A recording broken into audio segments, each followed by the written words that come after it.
Yesterday, we demonstrated how to build a reciprocating blower. However, that design has a significant flaw.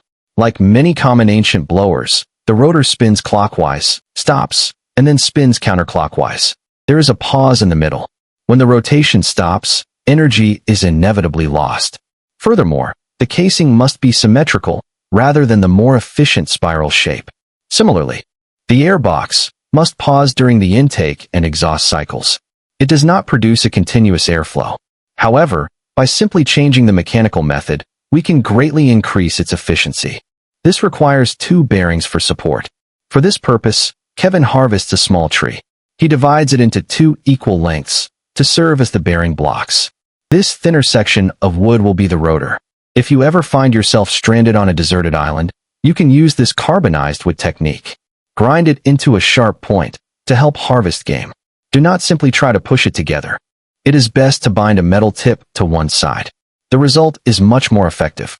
Later on, we will show how to forge this iron in the wild. Kevin drives the stakes into the ground. The gap between them is just wide enough to insert the rotor. It allows it to spin without falling out. Tree bark is available everywhere here.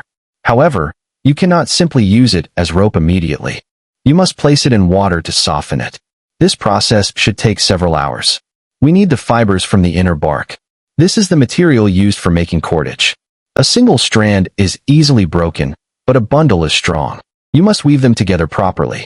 Twist one strand clockwise, and then wrap it counterclockwise around the other. By constantly repeating this process, the rope will not unravel. The construction is similar to a traditional blower. Use a stone wedge to split the wood in half. Then use the fiber cord we made to bind one side securely. This fixes the blade arm to the rotor, ensuring it spins in balance. After attaching the second arm, the framework for the fan blades is complete. The finished rope is attached to one side of the wood. Wrap the rope around the rotor once. Secure the other end and pull back and forth. This creates continuous rotation. From this angle you can see that whether pulling forward or backward, the rotor spins continuously in a clockwise direction. This saves significant energy and labor. The airflow produced is also continuous. Large leaves like these are common in the forest. Fold them back and forth. The technique is simple, but it makes the leaf more rigid. The size of the leaf must match the frame of the fan. Now with continuous pulling, we achieve a strong fanning effect. Kevin decides to test it first. He uses the symmetrical casing built previously.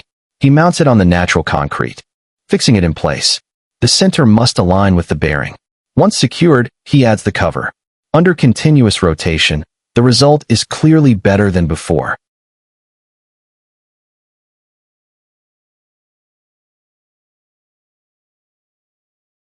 Now adding a nozzle to the output makes the airflow much more concentrated. However, if we want maximum efficiency, a spiral housing is definitely the better choice. The material used is clay, but we cannot use it directly. Mix it with water to form a solution. The sediment mud that forms works best for construction. To make it dry faster, you can use sun or sand. Adding sand also helps prevent cracking after it dries. Fabrication is simple. You just need to use your hands. Draw a chamber roughly the same size as the fan blades. To create the spiral, mark a point at 3/4 of the distance from the blade. At the vertical position, mark half the distance.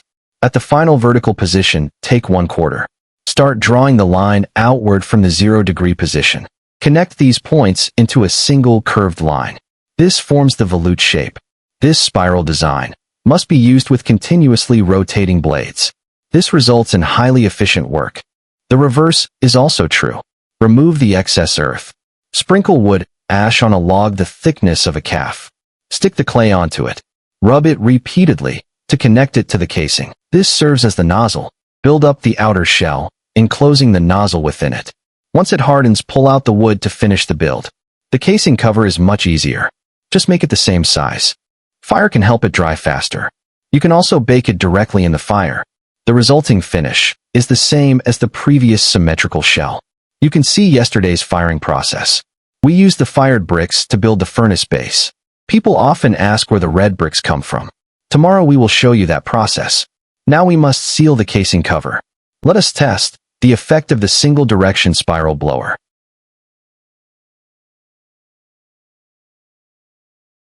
The result looks much stronger than the ordinary blower.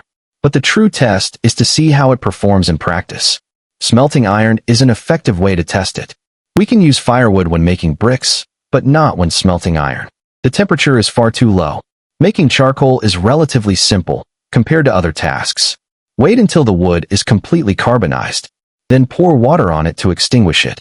The residual heat is enough to dry it out. This is just one way to make it. We will update you in a few days on various ways to make charcoal. The other key element for smelting is iron ore. You can find it in the small stream. These viscous orange clumps contain small amounts of iron sand. It is easy to identify in the wild. Collect them in a container. Keep only the sediment at the bottom. Through continuous evaporation and settling, we obtain or containing a small amount of iron. First, build a fire. Use it to roast the iron ore. This removes moisture and other volatile substances. It reduces heat loss and further improves efficiency. After creating an ember by hand, ignite the pile of wood from top to bottom. This heats and roasts the iron ore above. Wait for it to burn down to ash. Then collect the mixture of iron ore and wood ash. This step is quite important. The ash acts as a flux, which lowers the melting point. At this point, the blower we built earlier comes into play. Add charcoal inside, filling the entire furnace. Place the ore mixture on top. Once it is burning fully, add charcoal again, and add more iron ore for smelting. Repeat this process continuously until all the material is used. Kevin specifically recorded the data.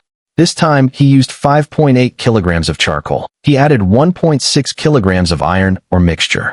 This allows for comparison with previous attempts. As always, if anyone can tell me the exact temperature right now, I would be incredibly impressed. I wonder if anyone knows. When the fire burns out, the ore mixture solidifies into iron slag. Iron beads have already formed inside. Some can be taken out directly.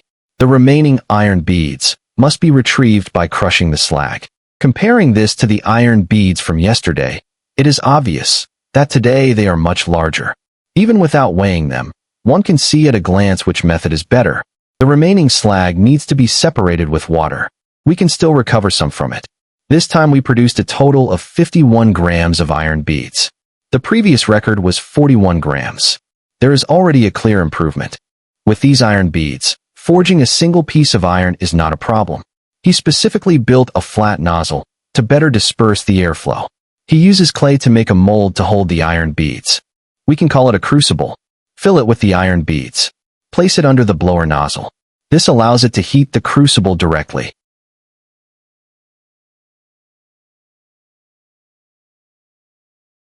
In just half an hour, the iron beads inside melt together. Let us take it out and have a look. After cooling it with water, remove the outer clay. This unusually rough piece of iron is the final result.